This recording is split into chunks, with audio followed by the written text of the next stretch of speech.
Okay, so we're still working on the movie theater project. So I'm trying to put some more stuff together, and who wouldn't want theater power reclining seats in their movie theater? So something that I really wanted to add to the movie theater. We needed 7 of them, which, I could find them on different, online people selling used ones and stuff. But unfortunately, trying to find 7 of the same ones is tough, but I did. But there came with a little bit of a compromise.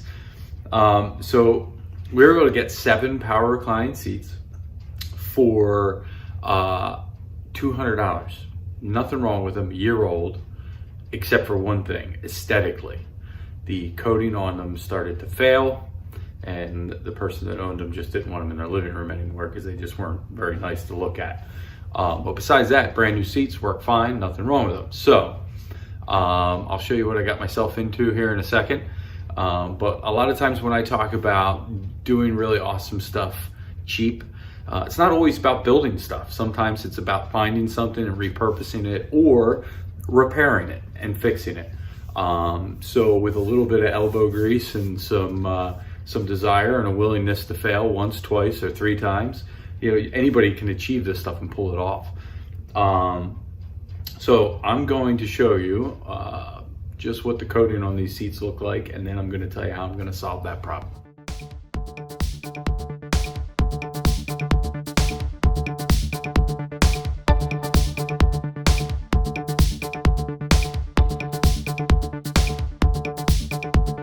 Okay, so we have 7 of these, and these are all basically have the exact same problem. Some are worse than others. But you can see that the coating started to pull, and the people had a really nice. I met the cat, a really nice cat, but the cat liked to massage its claws on the thing, and this was the result.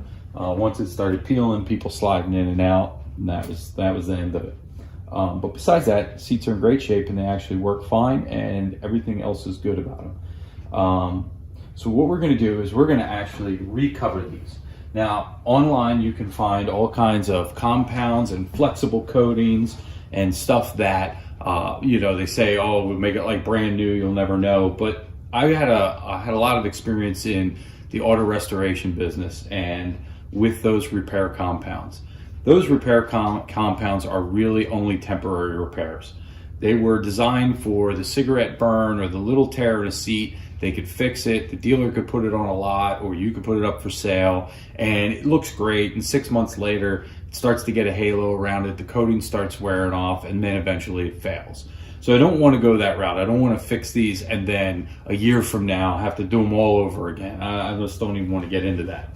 So I want to repair them in a very unique way. We're actually going to make new covers for these bottom halves, and we're going to stitch and sew and put all these details back into it so that when we're done, they resemble what they look like when they were new. So I will take you through the process of how I did that, and it's really not that difficult. A little bit of time and not a lot of money to repair them. So when we're done, the goal is I'm going to have 7 power reclining theater seats. I paid $200 for. We're going to put probably about $150 in materials into them. So for $350, I have 7 theater power reclining chairs.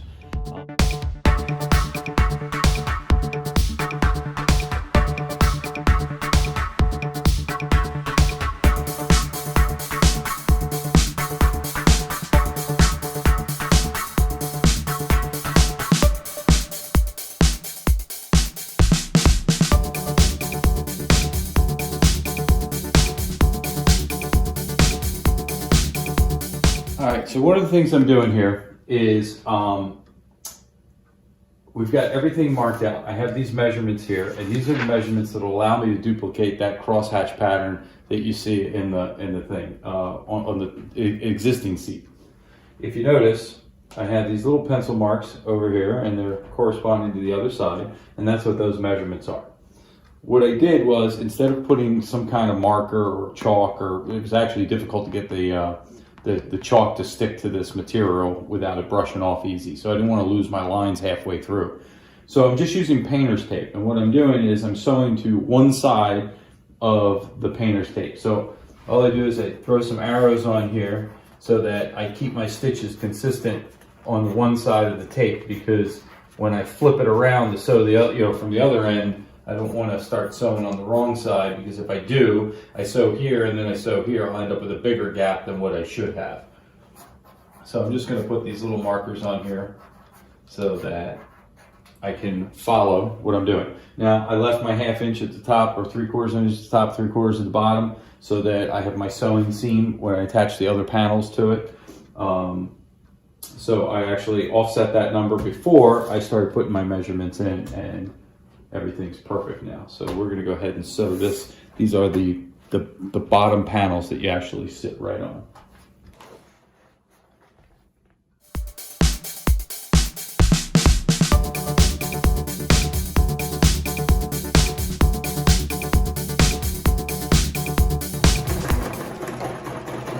You notice I'm sewing to the one side of the tape where the arrow is pointing, not sewing through the tape. Just using that as my line. If you notice, now when I peel this piece of tape off here,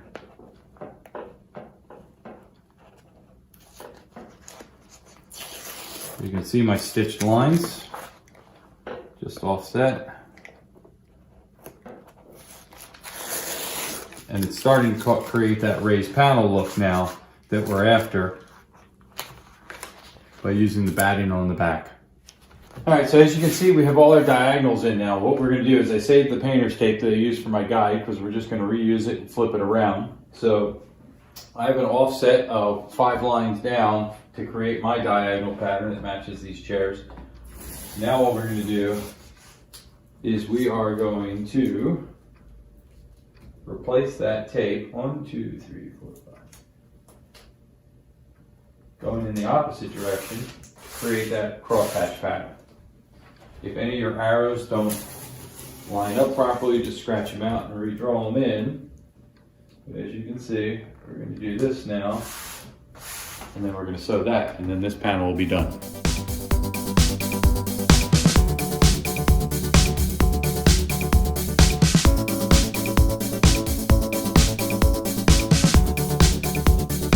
Okay, we got all our tape off, we got everything trimmed up. There's our pattern. We're going to just trim off this excess out here. This is no longer needed. Kind of stretches a little bit, squeezes out when you're sewing. So that's extra, we're going to get rid of it. Next step we're going to do is we're going to start adding the other panels to it. All right, so I'm going to start adding the side panels. There's 2 side panels on each side. There's the flip out to the left and right of the center detailed section, and then the panels that actually go down the side of the chair. That's what these are over here, but we're not ready to put them on yet. What we're going to do is we're going to actually pin these, and we're going to seam that edge like that. So when this is folded out, you see you have a nice edge like so. Not worried about taking that painter's tape off. It's all going to be on the outside of the seam, so it's not going to affect us. So I'm going to lay all that out, I'm going to get it pinned, and then we're going to seam that, and I'll show you what it looks like after they're sewn on.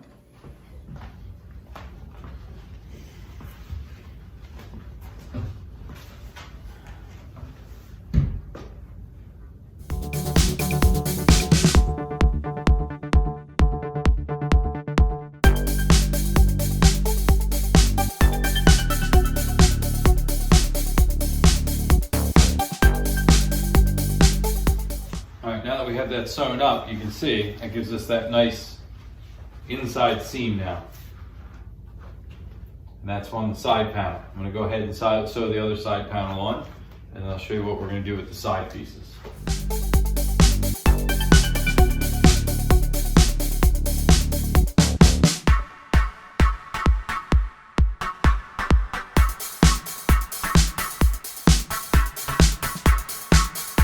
Okay, so we have all our panels done now. Everything's wrapped up there.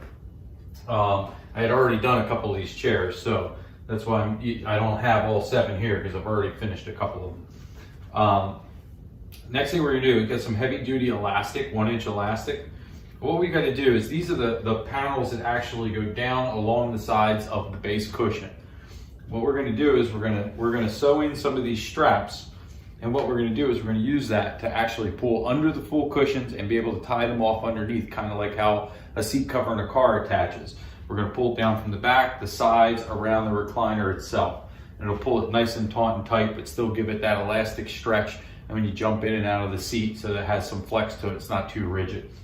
So I'm gonna go ahead and cut those, and I'm gonna sew those to all those panels before I put those panels on the main bottoms. So when we sew those straps on, I don't know if you can see that or not, but we sew it with a double stitch with like in the shape of an N, because we really want that to have a good grab, because that's what we're actually pulling this cover tight with and tying it down with. So we want to have that good stitch like that, so that that elastic's attached well. So you can see now I have all the straps, all my tie downs are all sewn on to the external side panels. So now what we do is attach these outer panels to the outside of our centerpiece. So these are going to be done very similar to how we attach this to that. We're going to flip that over, and we are going to sew this seam here. So when it flips out, we have a nice, beautiful seam. And so we're going to pin those together and sew them. This one will actually go like that, and then the edges, these two areas will actually be sewn together as well.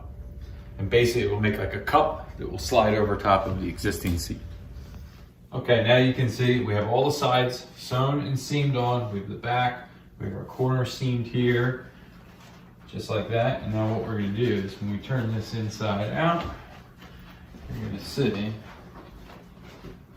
we have a nice, cleanly seamed cover. And this is gonna wrap essentially around like so, over top of the existing seat that we have. So the other thing we have left now is the footrest section. And how we're gonna do that is we're actually gonna create a pocket that slides up over the footrest itself to help lock it in. And once it's locked in, then we'll tie everything back, and will keep it nice and snug front to back. It won't, if somebody slides forward or backwards, it doesn't move or shift front to back. Okay, so we have our cover done, and we're going to go ahead and put this on. Let's see what we're doing here. So the first thing we want to do is this pocket that we put in the bottom here. We want to get it slide over the very bottom. We're going to pull that nice and tight. Then we're going to tuck the sides down. We're going to pull the straps here in the back, this corner, up and over and down. And then we're going to do the same thing on this side. You can see we have pretty good fit without even tying any of the straps or anything yet. So the first straps are these two that we have here. And they're going to go up above the mechanism.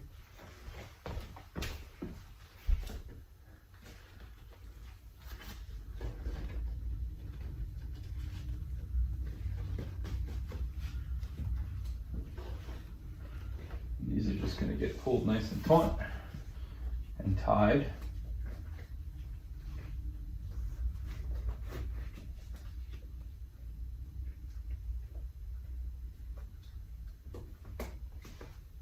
Next one is a little bit higher up towards the top side where it folds.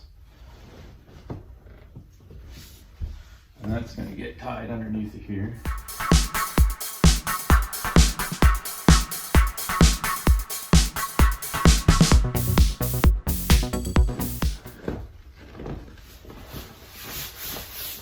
Okay, and then I'm going to go ahead and tie those straps to the frame underneath.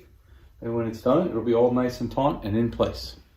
So you can see we have it all on. The whole cover's on now. It's nice and taut. It sits, it stretches just like the regular seat. It doesn't move around. It's nice and tight. The recliner goes out. It moves with the recliner just as it should. And that is a very simple way, an inexpensive way to actually take some furniture that was looking pretty rough and put it together and enjoy it.